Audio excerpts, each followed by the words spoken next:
Então, vamos lá, pessoal. Vamos continuar aqui o nosso curso de Física. Bem, boa noite a todos. Então, hoje, pessoal, de acordo com a nossa programação, a gente vai continuar na parte de dinâmica, conversando sobre forças, equilíbrio e tudo mais. Então, na aula passada a gente viu as leis de Newton e como é que elas operam, né? Quais são as três principais leis de Newton, né? E nessa aula de hoje eu vou apresentar para vocês algumas das principais forças que a gente analisa nesse curso de Física para o pré-vestibular, tá? Então tem algumas forças que são comuns de serem analisadas no vestibular, né? Que cai o tempo todo, né? Então aqui a gente vai trazer algumas delas e a principal delas é a última, que é a de atrito, tá? Que é sempre muito cobrado em vestibular, e a gente tem que entender bem o atrito para poder entender bem a dinâmica e o movimento dos corpos, porque é ela que vai trazer o atrito, que é uma peça fundamental para entender a dinâmica dos corpos, né? Então a gente vai ver isso. E aí na aula que vem, da semana que vem, a gente vai fazer só exercícios desse conteúdo, aplicando tanto as leis de Newton quanto essas forças que a gente viu hoje em exercícios que a gente tem que conseguir entender a dinâmica que está acontecendo com os corpos, né, o movimento que está acontecendo, e a partir disso aplicar as leis de Newton e conseguir analisar tanto o movimento quanto a dinâmica do corpo, né, a resultante das forças, conseguir calcular as forças que estão atuando naquele corpo, tudo isso baseado nas leis de Newton e nesses tipos diferentes de força que a gente vai ver hoje, tá? Então vamos lá. Então a primeira força que a gente vai ver, pessoal, eu acredito que seja a mais simples, tá? Que é a força-peso. A força-peso, pessoal, ela é simples porque em 90% dos casos a gente vai estar analisando a força-peso dentro do campo gravitacional da Terra. Então a força-peso ela tem uma característica, ela está associada com a massa do corpo. Então a força-peso ela é calculada a partir da seguinte fórmula, né? Ela é a massa vezes a aceleração da gravidade. Então essa força ela está sempre apontada para o centro da Terra, né? Porque é no centro da Terra, do globo terrestre, onde está a massa, a principal parte da massa da Terra. Então o campo gravitacional está sempre apontando nessa direção.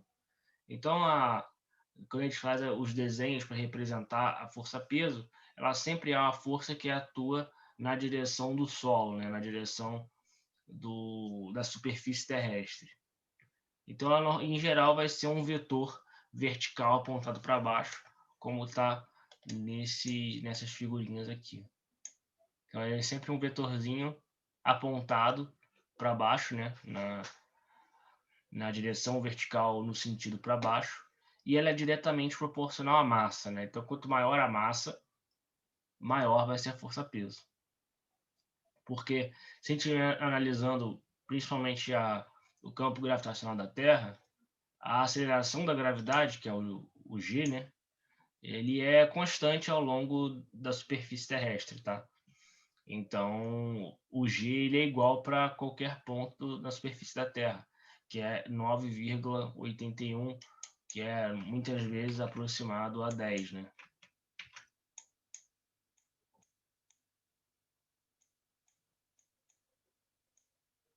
Tá?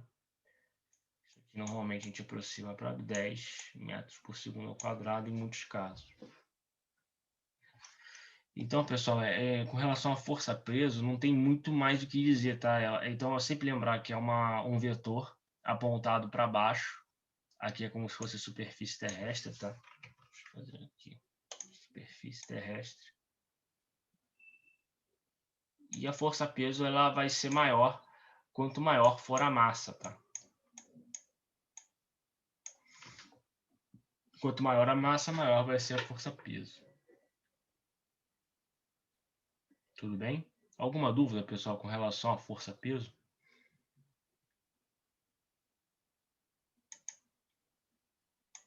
Por enquanto, não. Não? Ok. Essa foi a mais simples. Então vamos agora ver as próximas que são um pouco mais difíceis. Então, pessoal, agora a gente vai ver a seguinte força, a força elástica. A força elástica, pessoal, ela está associada a... Normalmente a gente representa a força elástica por uma mola. O que é uma mola, né? Essa força está associada com a deformação desse corpo, no caso da mola. Então, quanto mais você deforma a mola, maior é a força. Então, a gente consegue entender isso no nosso dia a dia, que quando a gente tem uma mola, quanto mais a gente aperta ela, maior é a reação dela na nossa mão. Por quê? Quanto mais a gente aperta a mola, maior a força que você precisa aplicar para poder deformar ela. Em geral, a gente representa essa força elástica por K vezes ΔX. A Karen perguntou se isso tem a ver com tensão. O que é tensão para você, Karen? O que você quer dizer com tensão? Então, essa forma... Então, é porque desculpa te interromper, é Claro. que eu lembro que no ensino médio tinha alguma coisa de um cálculo lá que o professor deu e tinha a ver com tensão e tinha a ver com mola. Assim, é uma lembrança vaga, entendeu? Uhum. É algo que não sei, minha mente assimilou. Uhum.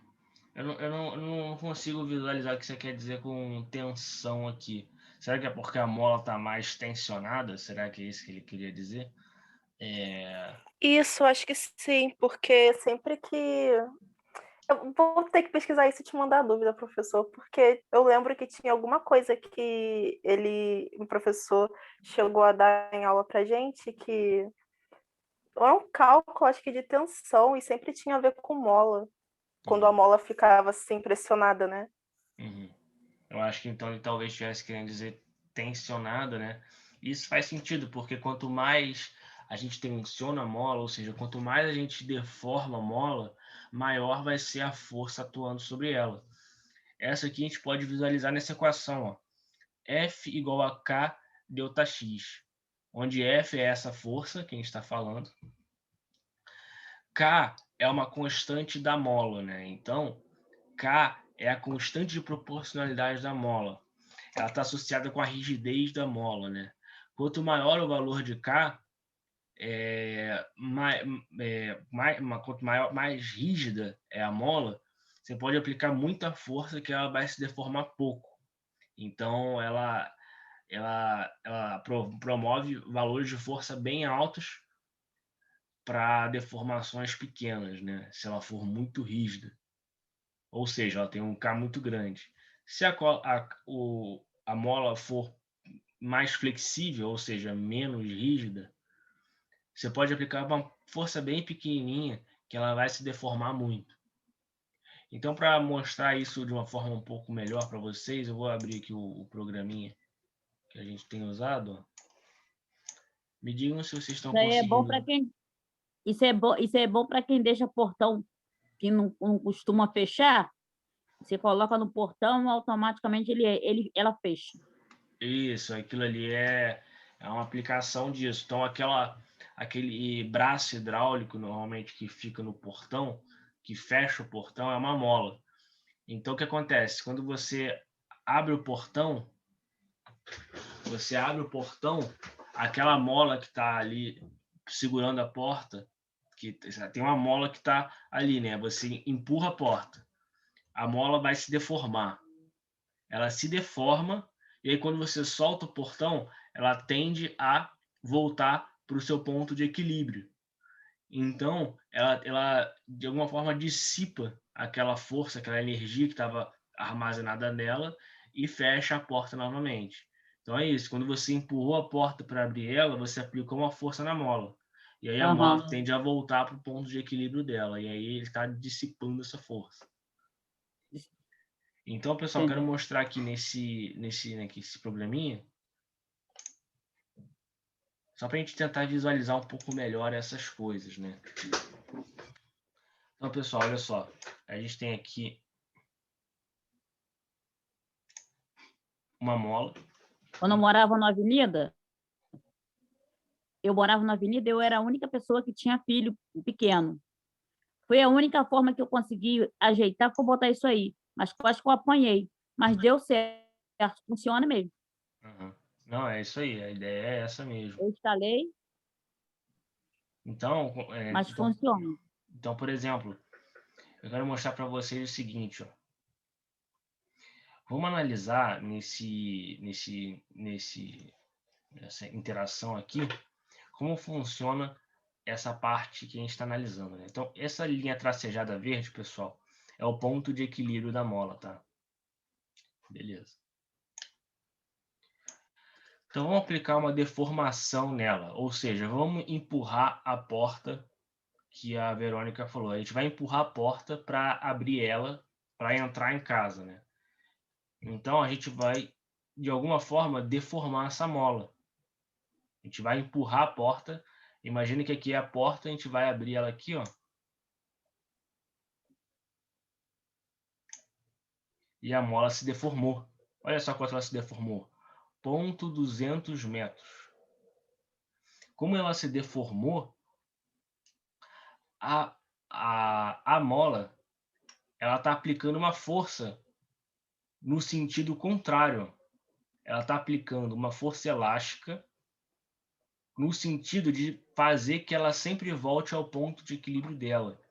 Então, a força elástica ela tem essa característica. Ela é uma força que está sempre apontada no sentido de voltar ao seu ponto de equilíbrio. E temos aqui também, a gente pode colocar a força aplicada. Essa é a força que eu apliquei na mola. Então, a força aplicada, ela está no sentido de deformar a mola, e o azulzinho é a força elástica, que é a força da mola, que ela está no sentido de voltar para o verdinho, que é o ponto de equilíbrio dela. Então, se eu aplicar uma força de 100 newtons, se eu empurrar a porta 0,200 metros, a força elástica a gente vai ter uma força elástica de 100 newtons. A gente pode fazer a mesma coisa no outro sentido. Ó. Apliquei agora 0,200 metros no sentido oposto. Agora a gente tem uma força elástica de 100 newtons agora, no sentido de novo, para o sentido, para a posição de equilíbrio, que é o tracejado verdinho. Então, nesse caso, a força vai ser para a esquerda. Ok? Outra coisa que eu quero que vocês visualizem é o seguinte. Quero que vocês visualizem também o efeito da rigidez da mola. Então, pessoal, vou aplicar 100 newtons nessa mola que tem 500 Nm de rigidez. Ó. Esse aqui é o nosso K.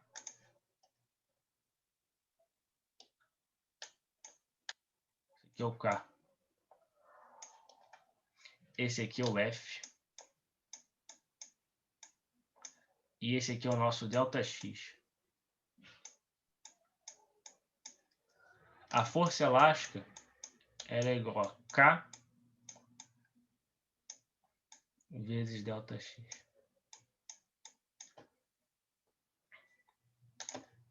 Então, eu vou aplicar aqui, pessoal, uma força de 100 newtons.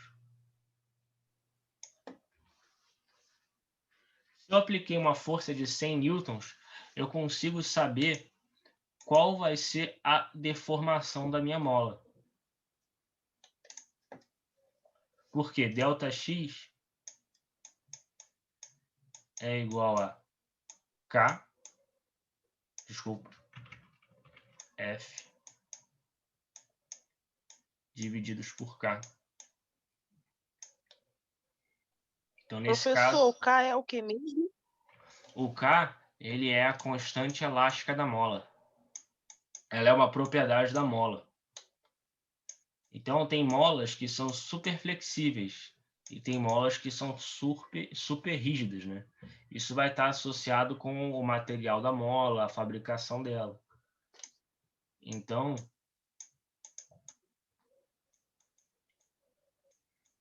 é uma propriedade da mola. Então, nesse caso, a gente está falando de uma constante elástica, ó, de 500 Nm. Então, o ΔX vai ser quanto? Vai ser 100 divididos por 500. Então, o ΔX, nesse caso, vai ser 0,200 metros. Que nem a gente tinha visto agora há pouco, né? Tem aqui um verdinho aqui, ó, mostrando. Mas agora eu quero usar uma mola mais rígida. Uma mola mais rígida. Quando eu falo uma mola mais rígida, eu estou falando de uma mola com maior constante elástica. Então, eu vou colocar aqui uma mola agora com 820 Nm. Notem que vocês puderam perceber que agora a mola está se deformando menos. Olha só, a diferença de 500, aqui é 500, 820, ó. Ela está se deformando menos. Ó.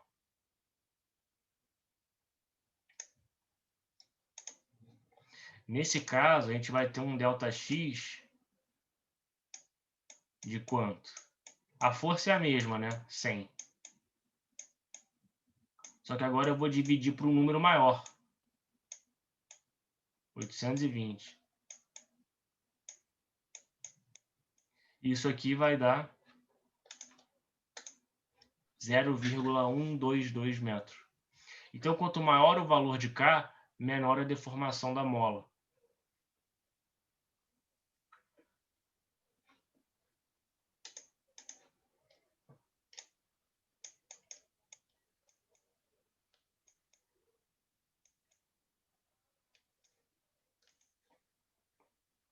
Agora eu vou colocar uma mola mais flexível. Ó. Bem flexível. Coloquei aqui, ó, 100 Nm de constante elástica. Quanto mais aberta, mais a velocidade dela é maior? Então, aqui a gente não está vendo velocidade, a gente está vendo deformação, né? Deformação. Então, Na deformação é maior? maior, isso. Quanto menor o valor de K, maior vai ser a deformação. Por quê? ΔX é igual a força sobre K. Para o mesmo valor de força, que é F, 100 newtons, se eu colocar um valor de K menor, maior vai ser o ΔX. Entendi.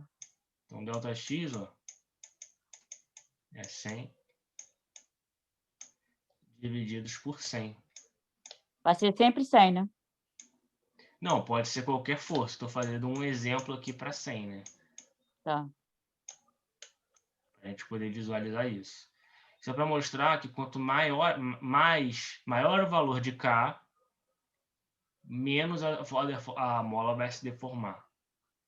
E quanto menor o valor de K, mais a demola se deforma. Ok? Fez sentido isso, pessoal?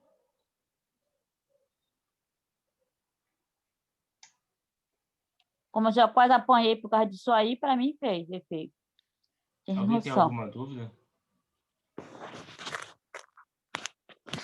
Não, tá tranquilo. Tranquilo? Deixa eu voltar aqui.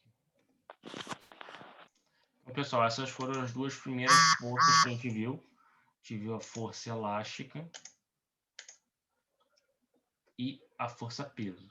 O que é importante a gente saber? Claro, saber como calcula a força e também o sentido da força, né? A força peso ela está sempre apontada para baixo, né? Apontada na direção do solo. E a força elástica ela está sempre na direção da sua posição de equilíbrio, tá? Então, quando a gente for fazer... Professor, só um instantinho, voltando lá às forças. O F é a força de quê mesmo? É a força elástica. essa formulazinha que o senhor deu. O F é igual a K delta X. O F é a força de quê?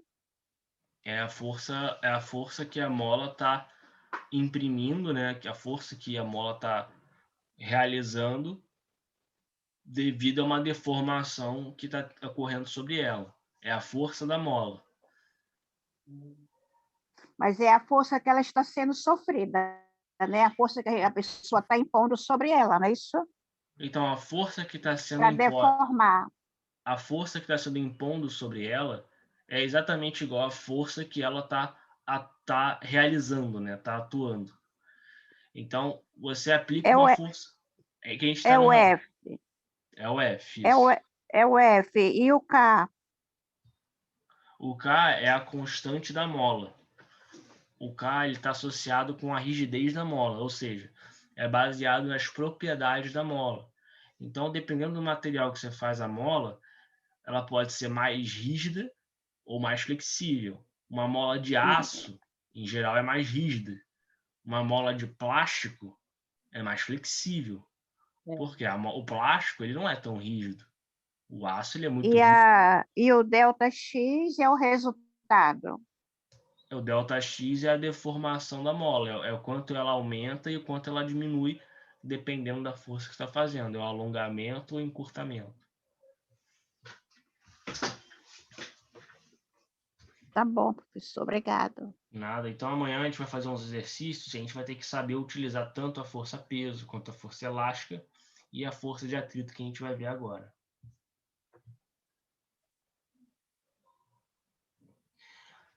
Então, pessoal, o atrito ele tem alguns detalhezinhos a mais que a gente tem que entender, tá? Então vamos dar uma olhada nesse exemplozinho. Eu gosto do atrito porque ele está muito próximo da nossa realidade, né? A gente consegue intuitivamente entender o atrito no nosso dia a dia. Por quê? Vamos pensar que você está em casa e você precisa empurrar uma cadeira. Para você empurrar uma cadeira, em teoria é fácil, né? A cadeira é leve. Você, com alguma força intermediária, você consegue empurrar uma cadeira, certo? Agora vamos que você está naquele dia que você precisa arrumar o seu quarto, precisa arrumar o escritório, você precisa empurrar um armário cheio, certo? Vocês vão perceber que é muito difícil empurrar um armário. Você faz muita força para empurrar, mas você não consegue empurrar. Por quê? O armário está cheio, ele está pesado. Então, quanto mais você empurra, ele não sai do lugar. E aí a gente tem que tentar explicar fisicamente, através das forças, por que você empurra um armário e ele continua parado. Que força é essa que está atuando, está reagindo sobre o armário, que deixa ele parado enquanto você empurra ele? Então é aí que entra o atrito. O atrito está exatamente nessa reação que deixa esse móvel ou qualquer outro corpo parado quando você aplica uma força nele. Então, quanto mais você empurra, você pode empurrar muito o armário, que ele não sai do lugar, porque ele está muito pesado, você empurra, ele não sai do lugar. Então, o que faz o armário continuar no lugar é a força de atrito. Então, a gente tem que tentar, de alguma forma, entender essa força e como calcular essa força. Ok? Então, essa força, como está mostrado no desenhozinho aqui, ó, elas estão associadas com esse contato. O contato entre o B, que seria o armário, e o solo. Esse contato aqui. Ó. Note que a força de atrito, ó, que é o FSB, estão exatamente aqui, ó, na pontinha do B, que está associado a onde o armário está encostando com o solo. Então, você está fazendo uma força F. Ok? Você faz uma força F. E a força FSB é a força que está deixando, que está fazendo com que o armário continue no mesmo lugar. E tem a força BS. A força BS, ela é... A Karen perguntou por que o atrito e não o peso. Então, Karen, é o seguinte, a sua pergunta é uma boa pergunta. Então, a gente viu agora há pouco que a força-peso, ela é... Como é que é a força-peso, Karen? Ela é uma força vertical na direção do solo, na direção da superfície, né? Então, essa aqui é a força-peso. A gente intuitivamente entende que quanto mais pesado é o móvel ou qualquer corpo, mais difícil é de empurrar ele. Mas não é necessariamente a força-peso que tá segurando o corpo no lugar. O que está segurando o corpo no lugar é a força de atrito. Por quê? A força-peso está vertical para baixo. Então não tem como essa força equilibrar essa. Para ele poder equilibrar a força F, ela teria que estar nessa direção aqui, ó. Correto? Então o que acontece? A fórmula da força de atrito, como a gente consegue intuitivamente perceber que o peso influencia nessa dificuldade de empurrar as coisas. Então, a gente, na fórmula da força de atrito, vai envolver também a força-peso, mais especificamente a força normal, tá? Então, o que acontece? Essa força aqui, FSB, vai ser a força de reação que vai estar associada ao atrito. E ela que vai estar aqui, ó, contrapondo a força que está aplicando o F. É ela que está aqui segurando o B no lugar. E a força BS é a força, é a força que está agindo sobre o solo. Então você aplica uma força em B. O B aplica uma força no solo. E o solo reage em B, devido à terceira lei de Newton, né? Toda ação existe uma reação igual e contrária. Então a força que está sendo aplicada no solo é igual à força que está sendo aplicada no corpo B. Então essas forças aqui são iguais com sentidos contrários. Então a força SB está associada exatamente com o atrito. E ela está aqui, ó, segurando a força F. Alguma dúvida até aqui, pessoal? Vocês estão conseguindo entender mais ou menos a intuição da coisa? Então, o B é a força. Bem, o B é o armário, né? Ah, tá. O armário está sofrendo a força e o Isso. atrito está puxando ele para o chão, né? Não, o atrito está fazendo com que o bloco não se mova na horizontal. O atrito está aqui, ó, entre o solo e o armário. E ele tá impedindo que o bloco se mova. Que é esse FSB aqui, ó. Ah, tá. Entendi.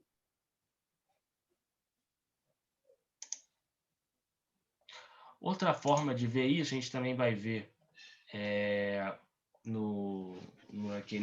naquele programinha que a gente estava vendo. A gente também vai ver também um pouquinho ali para a gente ter essa intuição. A gente vai começar a falar de um negócio chamado atrito estático. Então, como a gente estava conversando, o armário, a gente empurra o armário não sai do lugar, certo? A gente não consegue empurrar o armário. Só que tem vamos pensar de novo agora na cadeira. Na cadeira, depois de alguma força, você consegue fazer com que ele comece a se movimentar. Então, o que acontece? O atrito ele é dividido em duas partes. Ele é dividido em atrito estático e em atrito dinâmico. Acontece o seguinte: quando você está empurrando a cadeira, vamos dizer que está com a cadeira e a gente começa a empurrar a cadeira. Se você aplica uma força pequenininha, a cadeira não se move. Vou mostrar para vocês no programa, que acho que fica melhor para vocês entenderem. Aqui. Beleza. Então vamos lá, pessoal. Vamos trazer aqui com a caixa. Então, olha só, a gente está aqui, ó, o bonequinho, né? Ele está aqui.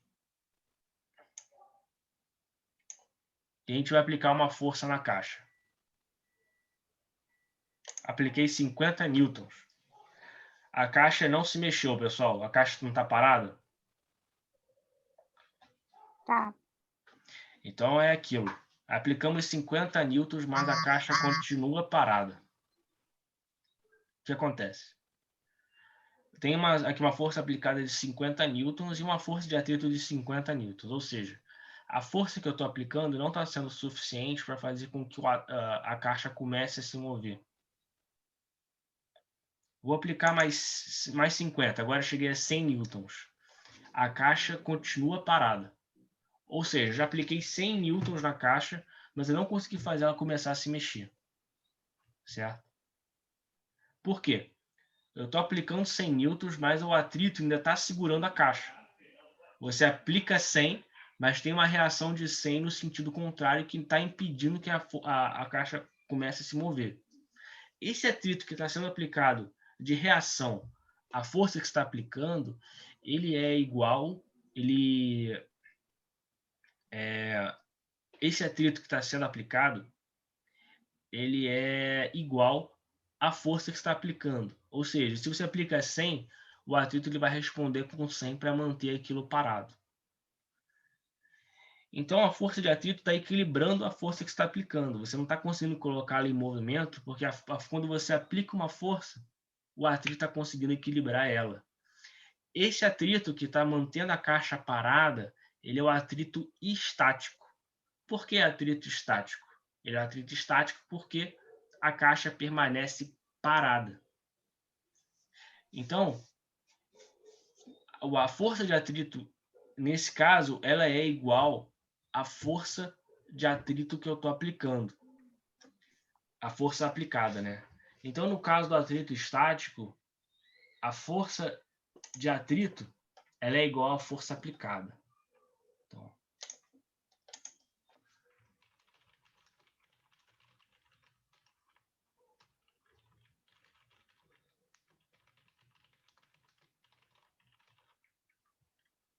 nesse caso, o corpo ele permanece em repouso, ou seja, o corpo não está se movendo. E a força de atrito estática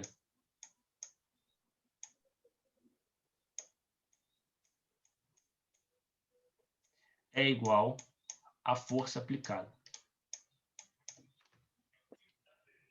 Ok? E aí vai chegar uma hora que eu vou continuar aumentando a força até que uma hora que a caixa vai começar a se mover. Ó. Agora a caixinha está se movendo. Por quê? Eu apliquei uma força de 150 newtons, que foi suficiente para fazer com que ela conseguisse vencer a força de atrito. Ou seja, você vai aplicando uma força na sua cadeira ou na sua mesa, no início é difícil, mas depois que você vê qual é a força necessária para que ela comece a se mover, ela começa a se mover, e aí, quando ela começa a se mover, a força de atrito muda. Essa força de atrito muda. Deixa eu iniciar aqui.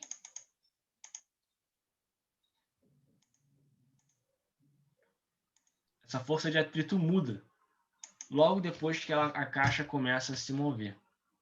Então, esse é o atrito que a gente chama de atrito dinâmico. O atrito dinâmico é o atrito que está associado logo depois que o corpo começa a se mover ou logo depois que você consegue vencer o atrito estático. E eles são, apesar de ser a mesma superfície, ou seja, a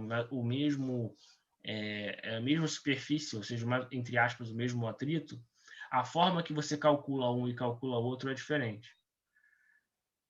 Então, olha só, a gente conseguiu perceber, nesse caso, agora eu vou fazer um outro exemplo. Vou colocar a geladeira aqui em cima. Apliquei 50 newtons, pessoal. Ele conseguiu se mover o conjunto?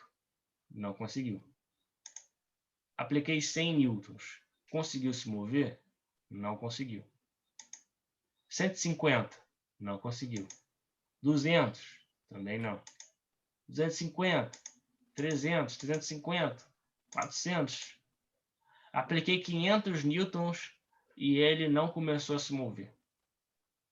Então, a gente pode perceber o quê? Que a força de atrito, a força aplicada necessária para que o corpo comece a se mover, que está associada com a força de atrito, né? Ela depende do peso do corpo que está atuando nessa superfície também. É aquilo que eu estava conversando. É mais difícil empurrar um armário cheio do que uma cadeira. Porque o armário ele é mais pesado. Então, quanto mais pesado, mais difícil é fazer com que o corpo comece a se mover. E isso está associado com a força de atrito estático máxima. Então, a força de atrito estático máximo, que eu vou chamar aqui assim de FAT estático máximo,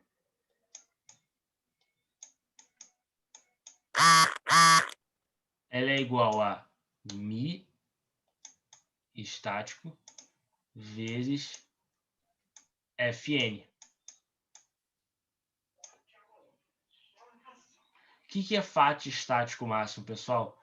FAT estático máximo é a força de atrito máxima, ou seja, é a força de atrito estática máxima que aquele corpo, é a força que você aplica no corpo para que ele comece a entrar em movimento.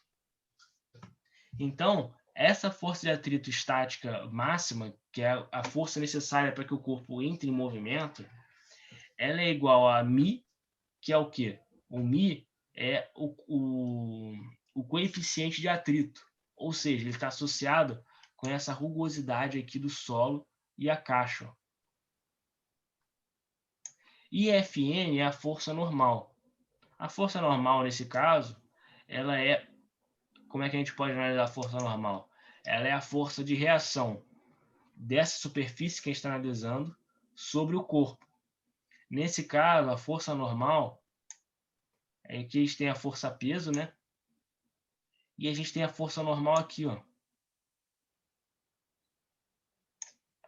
Ela é a reação devido ao peso. Então, a gente tem o peso. E aqui a gente tem a força normal. Nesse caso, a força normal ela é igual ao peso. E não necessariamente isso aqui acontece, tá? Isso aqui pode variar. Mas isso aqui dá a intuição para a gente, que mostra o porquê a força-peso é importante nessa análise. Por quê? Ela é importante porque ela está diretamente associada com a força normal. Então dá aquela intuição, quanto mais pesado é o corpo, mais difícil é fazer com que ele comece a se movimentar. Então, pessoal, eu posso fazer essa análise aqui também da seguinte forma. Mais pesado é o corpo, mais é o quê? Que eu não entendi direito. Quanto mais pesado é o corpo, maior vai ser a força de atrito estático máximo. Ou seja, mais pesado o corpo, maior é esse FAT max aqui que eu coloquei. Por quê? Quanto maior o Fn, maior vai ser o FAT máximo, né? Então, vamos mexer aqui, ó, vamos mexer no coeficiente de atrito. Então, voltei para 0 newtons, tá, pessoal? Agora eu vou mexer no atrito. O atrito entre a caixinha e a superfície. Então, eles têm o mesmo peso, 250 quilos. Se lembra que da última vez a gente aplicou 500 newtons e ele não começou a se movimentar. Vamos ver agora o que vai acontecer. Apliquei 50 newtons, não aconteceu nada. 100 newtons. 150. Ó, quando eu apliquei 200 newtons, o conjunto começou a se mover. E olha que dessa vez eu coloquei uma força bem menor do que 500. O que aconteceu nesse caso? Eu mexi no atrito, ou seja, esse carinha aqui, ó, é o atrito entre a caixinha e a superfície da superfície que está analisando. Então, quanto menor for o atrito entre as coisas, menor vai ser a força de estático máximo, ou seja, menor vai ser a resistência da superfície, do atrito, contra a força que está empurrando. Então, se você quiser empurrar alguma coisa na grama, vai ser bem difícil. Por quê? O atrito na grama vai ser complicado, né? Vai ter a terra e tal. Mas se você empurrar a mesma coisa, a mesma caixa, em cima de um campo de gelo em que o atrito é próximo de zero, qualquer toquezinho, aquele objeto vai começar a se mover. Então, isso mostra que o atrito ele influencia diretamente, esse coeficiente de atrito, ele influencia diretamente a força de atrito. Ok? Também, se botar um óleo para escorrer por baixo, é bem menor o atrito, né? O óleo, exatamente. O óleo, ele remove o atrito da superfície. Então, por isso que quando a gente está com o piso molhado ou com óleo, tem aquelas placas, cuidado para você não escorregar. Por quê? Ele está tirando o atrito da superfície. Então, qualquer piso em falso você pode escorregar e também vai mais fácil de empurrar as coisas, porque está diminuindo o coeficiente de atrito. Então, pessoal, vamos colocar isso aqui agora, vendo aqui nas equações mais em detalhe. O que tem aqui, pessoal? A força de atrito, ela tem intensidade variável, desde zero, quando não há solicitação, até um valor máximo, quando o corpo fica na iminência de escorregar. É aquela força que a gente estava conversando, que é a força de atrito estático máxima, ou a força de destaque, né? Então, essa força FAT-D,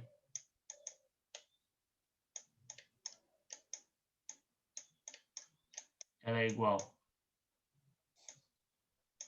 Eu vou chamar de FAT-E, tá? De estático.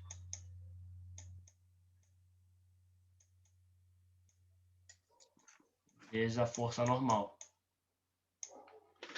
Então, você pode aplicar uma força que você quiser na caixa, que ela só vai começar a se mover quando a força que você está aplicando, F, a força aplicada, ela superar esse valor de FAT-D. Então, a força de atrito ela é igual à força que você está aplicando, F, até o momento em que você supera o seu valor máximo, que é quando ela começa a se movimentar. E essa força máxima é calculada como FAT-E, que é a força estática, ou FAT-D, né? Igual μe vezes Fn, em que esse μ é o coeficiente de atrito, tá?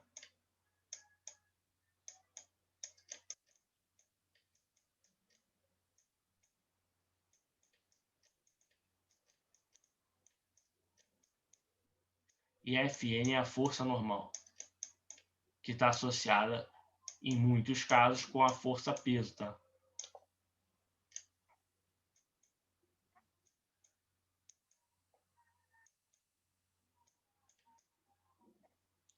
Alguma dúvida até aqui, pessoal? Vocês entenderam como é que a força de atrito atua no corpo até ela começar a se movimentar?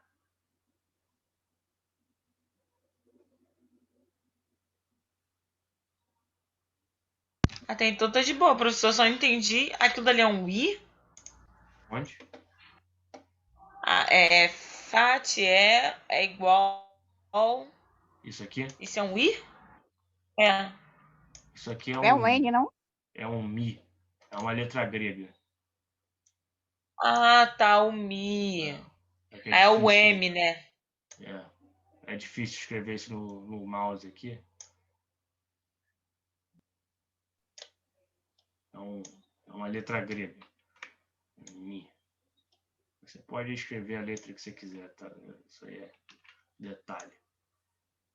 Ah, não, esse é tipo um E. É tipo um E com uma paradinha longa em cima, né? Tem aqui, acho que no No próximo grego. slide, ó. Aqui, ó. Mi é. É o E, no caso. O Eu acho E, que no pode grego ser o E também. Parece um H, não é, professor? Um H? Parece um H. Um H. Mais ou menos. É um H. Um Tá mais H. para um U. Tá mais para um U, assim. Aqui, ó. Aqui tá bonitinho.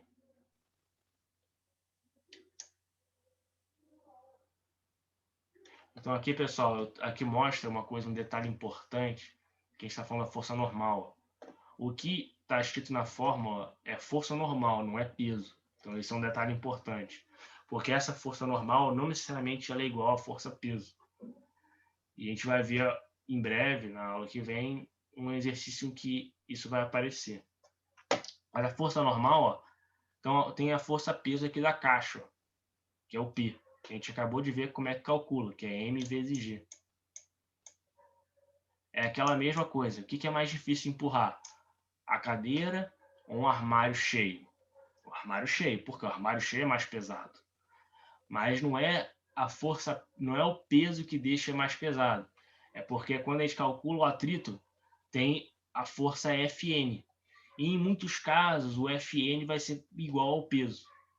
Então, aqui, ó, o Fn, nesse caso, ó, o P aplica, o peso da caixa aplica uma força no solo e o solo traz uma reação na caixa, que é esse aqui. Então, esse Fn aqui é a caixa atuando no solo. E esse Fn aqui é o solo atuando na caixa. Isso vai ficar um pouco mais claro, acho que a aula que vem, que a gente vai fazer os exercícios, e eu vou mostrar isso de alguma forma para vocês entenderem esse detalhe. Parece tudo a mesma coisa, mas é um detalhe importante. E isso é uma aplicação direta da terceira lei de Newton, né? Que aí eu falar como é que a gente vai usar as leis de Newton. Então, isso para toda ação existe uma reação igual e contrária. Isso é a terceira lei de Newton. Então, aqui a gente está aplicando diretamente a terceira lei de Newton. Então é isso. Então, quando o movimento ele acontece, quando a força que a gente está aplicando supera a força de atrito estático máxima. E essa força de atrito é igual a essa formulinha, que tem o coeficiente de atrito e a força normal. Então, você vai empurrando, né, a caixa ou o armário até o momento que ele começa a se mover. Quando ele começa a se mover, é porque você superou essa força aqui, ó. Só que quando ela começa a se mover, isso não significa que o atrito ele tenha sumido. O atrito continua atuando na caixa. Só que essa força de atrito ela muda de valor. E ela passa a se chamar atrito cinético. O que acontece?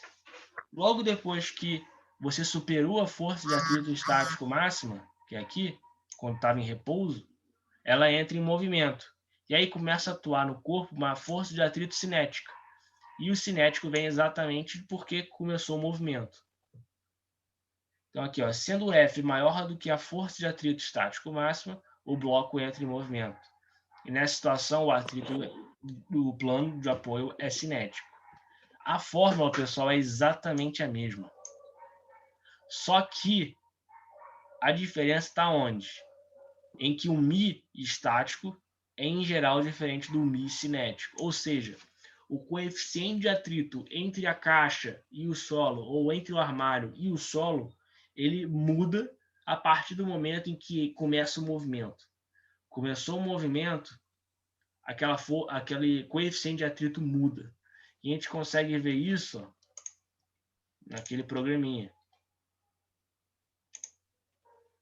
Aqui, ó. Então, vou zerar aqui. Então, aqui, ó, apliquei 50 newtons. A força de atrito é 50. Vocês conseguem ver os 50? Conseguem, né?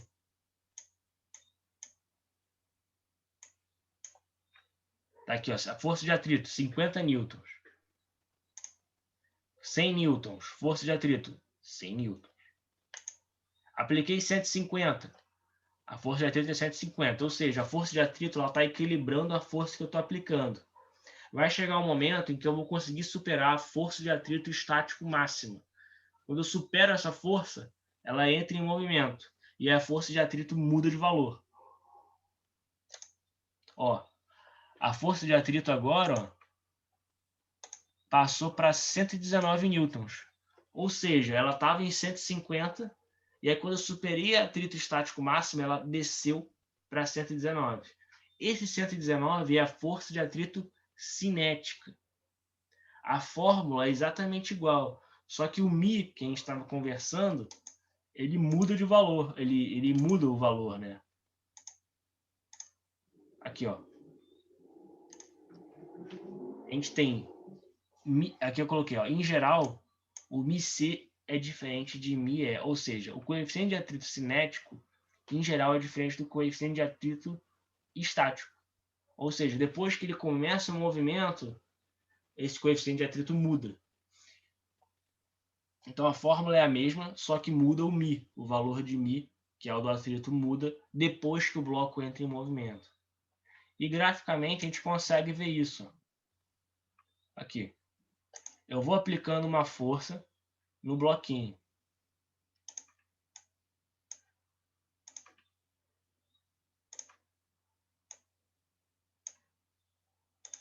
F.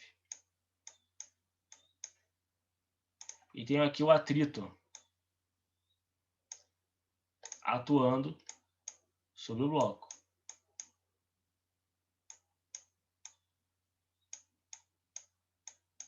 Aqui, ó. Eu vou aumentando a força que eu estou aplicando sobre o bloco. Aumento.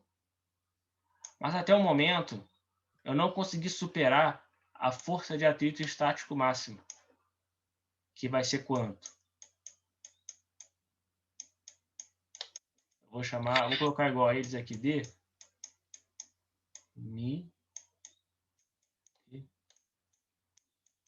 vezes Fn.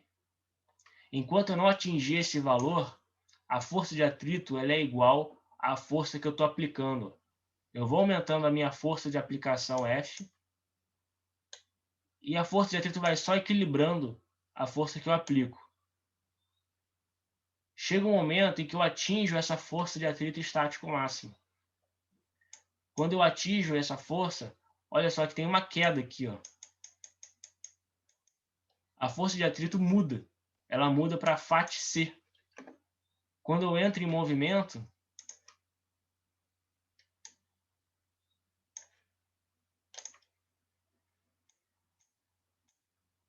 movimento.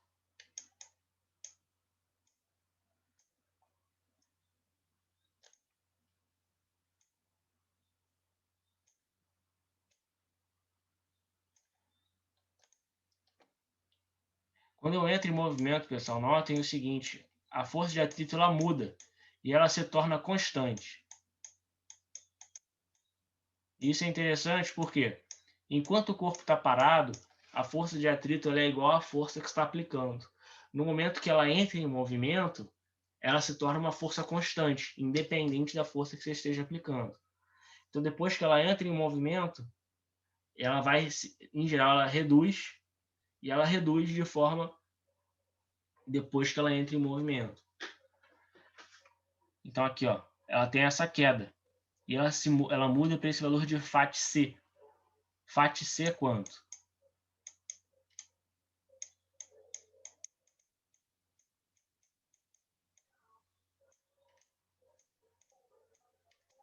FAT-C é igual a μC vezes Fm. Na maior parte das vezes, pessoal, μd, que é o coeficiente de atrito com o bloco parado, ele é diferente do coeficiente de atrito quando o bloco entra em movimento. Só que às vezes a gente pode fazer uma simplificação e admitir que as duas coisas são iguais, né? Então, nesse segundo gráfico, exatamente o mesmo raciocínio, só que aqui no caso, quando ele vence a força de atrito estático máxima e entra em movimento, a força de atrito cinético ela é igual à força de atrito estático máximo. Ela fica assumindo que μc é igual a me. Mas o raciocínio é exatamente igual. E aí, pessoal, deu para entender mais ou menos? Conseguiram captar a ideia?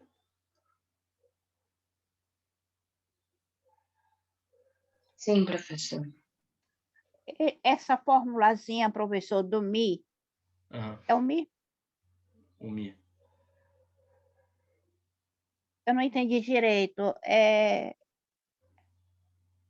Eu não entendi direito. É para só resolver o problema ou ela dá o resultado final?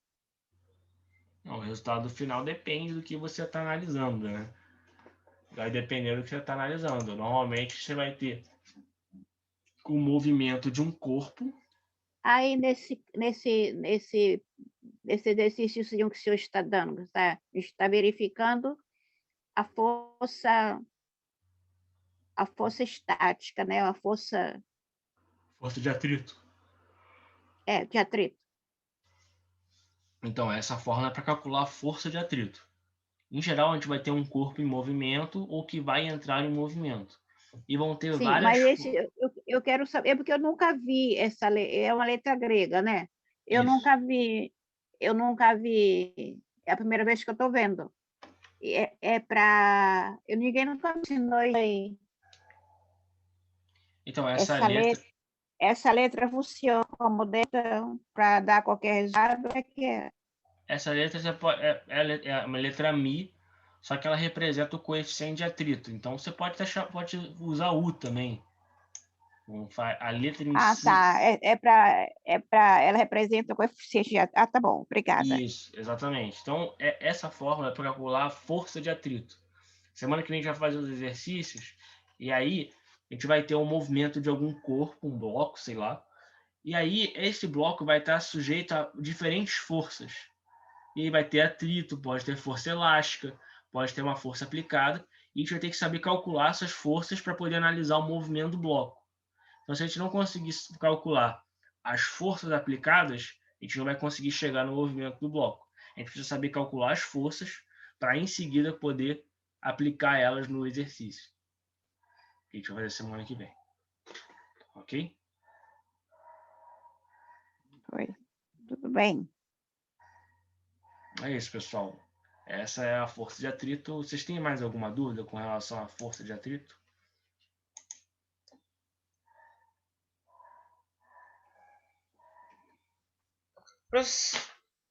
Professor, acho que está tranquilo, que vai pegar mesmo na hora de fazer exercício. Exatamente. Para lembrar de todas as informações. Exatamente. Aí no exercício, o que vai acontecer? Ele vai falar para você calcular o movimento, a aceleração, a velocidade, alguma coisa assim. Só que até você chegar lá, você vai ter que conseguir saber calcular todas essas forças e a fazer a análise do que está acontecendo com essas forças. E é a partir disso que você consegue chegar nas respostas. Então, isso aqui é uma etapa inicial de análise, é você conseguir verificar como as forças funcionam, calcular elas, calcular o equilíbrio das forças no corpo, ou a força resultante, né? E a partir daí fazer a análise do movimento. É mais ou menos por aí. Mas a gente vai ver isso na aula que vem, que é fazer essa análise das forças atuando de forma juntas sobre o corpo. Vai ter o atrito, vai ter a mola, vai ter o peso e como é que essas coisas interagem e tudo mais. Pode ter uma mistura de todas praticamente? Pode, né? Claro, exatamente. É isso que a gente vai ver. Pode ter uma mola atuando num corpo e aí a mola aplica uma força elástica que está num solo com atrito e ao mesmo tempo ela sempre tem o peso, né? O peso sempre vai estar presente porque se tem massa, tem peso. Mas aí pode ter uma mola e depois ela entra em movimento num local com atrito e aí o atrito vai ter a força de atrito e aí as coisas vão misturando. Ok? Então, pessoal, semana que vem a gente continua. Bons Tá bom, estudos aí. professor. E até semana que vem, tá ok? Obrigada. Até, professor. Boa noite. Obrigada, professor. Obrigada, Boa professor. noite. Boa noite. Boa noite. Boa noite, galera.